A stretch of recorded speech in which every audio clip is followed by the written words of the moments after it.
শিক্ষা গবেষণা ও শিল্প সাহিত্য চর্চায় রাজনীতিকরণ কখনোই সভ্য সমাজের পরিচয় হতে পারে না বলে মন্তব্য করেছেন প্রধানমন্ত্রী তারেক রহমান। রাজধানীর ওসমানী স্মৃতি মিলনায়তনে ২১শে পদক প্রদান অনুষ্ঠানে তিনি এই কথা বলেন। জ্ঞান, বিজ্ঞান কিংবা সাহিত্য, শিক্ষা, গবেষণাকে আরও বিকশিত করতে তার সরকারের পরিকল্পনার কথাও জানান প্রধানমন্ত্রী। আজ ৯ ব্যক্তি ও ১ প্রতিষ্ঠানকে এই পদক দেওয়া হয়। আরও জানাচ্ছেন মোহাম্মদ হোসাইন।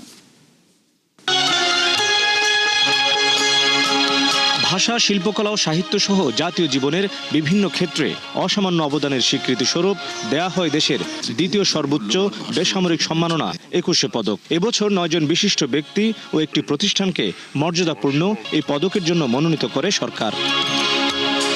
২১শে পদক প্রাপ্তদের হাতে আনুষ্ঠানিকভাবে পদক তুলে দিতে বৃহস্পতিবার সকালে রাজধানীর ওসমানী স্মৃতি মিলনায়তনের অনুষ্ঠানে যোগ দেন প্রধানমন্ত্রী তারেক রহমান।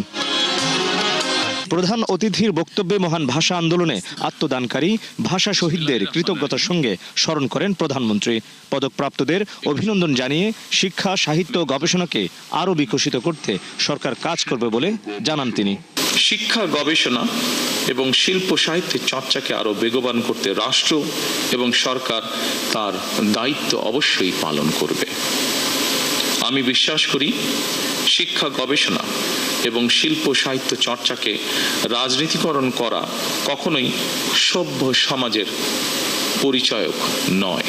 জ্ঞান বিজ্ঞানের সব শাখাকে এগিয়ে নিতে গণতান্ত্রিক রাষ্ট্র বিনির্মাণে তার দেয়া প্রতিশ্রুতির কথা আবারও উল্লেখ করেন তিনি।